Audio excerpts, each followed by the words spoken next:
الف لام را، یہ وہ کتاب ہے جس کی آیتیں مستحکم ہیں اور خدائے حکیم و خبیر کی طرف سے بتفصیل بیان کر دی گئی ہے۔ وہ یہ کہ اللہ کے سوا کسی کی عبادت نہ کرو، اور میں اس کی طرف سے تم کو ڈر سنانے والا اور خوشخبری دینے والا ہوں۔ اور یہ کہ اپنے پروردگار سے بخشش مانگو اور اس کے آگے توبہ کرو، وہ تم کو ایک وقت مقرر تک متاع نیک سے بہرہ مند کرے گا، اور ہر صاحب بزرگی کو اس کی بزرگی کی داد دے گا۔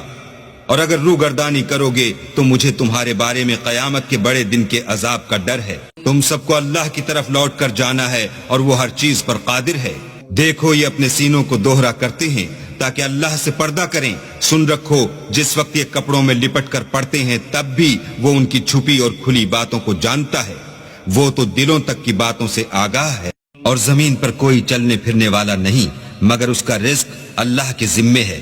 وہ جہاں رہتا ہے اسے بھی جانتا ہے، اور جہاں سونپا جاتا ہے۔ اور وہی تو ہے جس نے آسمانوں اور زمین کو 6 دن میں بنایا، اور اس وقت اس کا عرش پانی پر تھا۔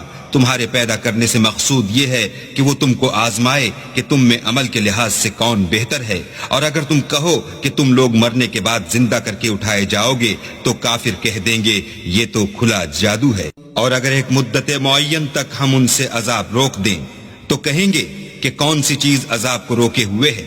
دیکھو جس روز وہ ان پر واقع ہوگا پھر ٹلنے کا نہیں، اور جس چیز کے ساتھ یہ استہزاء کیا کرتے ہیں وہ ان کو گھیر لے گی۔ اور اگر ہم انسان کو اپنے پاس سے نعمت بخشیں پھر اس سے اس کو چھین لیں تو نا امید اور نا شکرا ہو جاتا ہے۔ اور اگر تکلیف پہنچنے کے بعد آسائش کا مزہ چکھائیں تو خوش ہو کر کہتا ہے کہ آہا سب سختیاں مجھ سے دور ہو گئیں۔ بے شک وہ خوشیاں منانے والا اور فخر کرنے والا ہے۔ ہاں جنہوں نے صبر کیا اور عمل نیک کیے یہی ہیں جن کے لیے بخشش اور اجر عظیم ہے۔ شاید تم کچھ چیز وہی میں سے جو تمہارے پاس آتی ہے چھوڑ دو، اور اس خیال سے تمہارا دل تنگ ہو کہ کافر یہ کہنے لگیں کہ اس پر کوئی خزانہ کیوں نہیں نازل ہوا، یا اس کے ساتھ کوئی فرشتہ کیوں نہیں آیا۔ اے محمد صلی اللہ علیہ وآلہ وسلم تم تو صرف نصیحت کرنے والے ہو، اور اللہ ہر چیز کا نگہبان ہے۔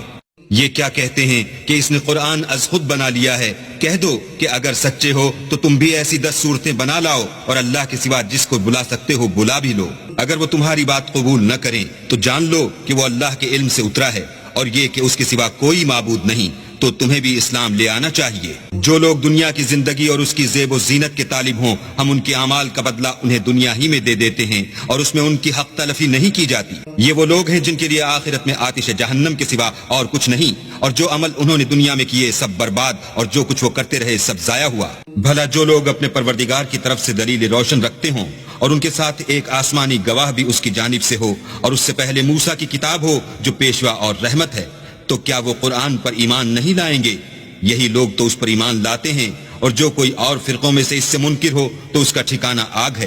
تو تم اس قرآن سے شک میں نہ ہونا، یہ تمہارے پروردگار کی طرف سے حق ہے، لیکن اکثر لوگ ایمان نہیں لاتے۔ اور اس سے بڑھ کر ظالم کون ہوگا جو اللہ پر جھوٹ افترا کرے؟ ایسے لوگ اللہ کے سامنے پیش کیے جائیں گے اور گواہ کہیں گے کہ یہی لوگ ہیں جنہوں نے اپنے پروردگار پر جھوٹ بولا تھا۔ سن رکھو کہ ظالموں پر اللہ کی لعنت ہے، جو اللہ کے رستے سے روکتے اور اس میں کجی چاہتے ہیں، اور وہ آخرت سے بھی انکار کرتے ہیں۔ یہ لوگ زمین میں کہیں بھاگ کر اللہ کو ہرا نہیں سکتے، اور نہ اللہ کے سوا کوئی ان کا حمایتی ہے۔ اے پیغمبر ان کو دگنا عذاب دیا جائے گا، کیونکہ یہ شدت کفر سے تمہاری بات نہیں سن سکتے تھے اور نہ تم کو دیکھ سکتے تھے۔ یہی ہیں جنہوں نے اپنے تئیں خسارے میں ڈالا، اور جو کچھ وہ افترا کیا کرتے تھے ان سے جاتا رہا۔ بلا شبہ یہ لوگ آخرت میں سب سے زیادہ نقصان پانے والے ہیں۔ جو لوگ ایمان لائے اور عمل نیک کیے اور اپنے پروردگار کے آگے عاجزی کی یہی صاحب جنت ہیں، ہمیشہ اس میں رہیں گے۔ دونوں فرقوں یعنی کافر و مومن کی مثال ایسی ہے جیسے ایک اندھا بہرا ہو ایک دیکھتا سنتا۔ بھلا دونوں کا حال یکساں ہو سکتا ہے؟ پھر تم سوچتے کیوں نہیں؟